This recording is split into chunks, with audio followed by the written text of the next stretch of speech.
Thank you, Jess. ABC 7 business commentator Richard Stern is joining us now to tell us that we have another record for the Dow Jones Industrial Average. Haley, that's absolutely right. If you believe in technicalities, frankly, two of the three indices we follow every day were lower, and the Dow was higher, but barely. Nonetheless, we've been up now. The Dow has been up for 8 consecutive days, 7 consecutive records. We did cross 22,000 for the first time yesterday. We're above that number, of course, again today. And keep in mind, the volume is very low. It is summer, and the top to bottom range for the Dow was only 53 points, barely worth coming to work.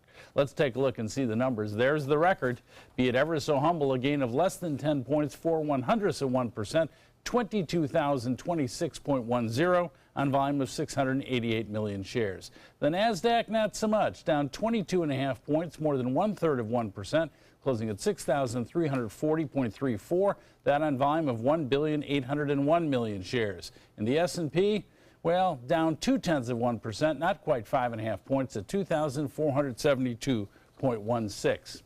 Well, quiet it was, but it wasn't quiet for Tesla. Shares of Tesla were up by 6.5% despite this very quiet day, and the reason for it is their revenues came in better than expected, and they're expecting to ship out their brand new models faster than anybody would have thought. They hope to be shipping out the new Model 3 at the rate of 5,000 a week by the end of this year and 10,000 a week by the end of next year.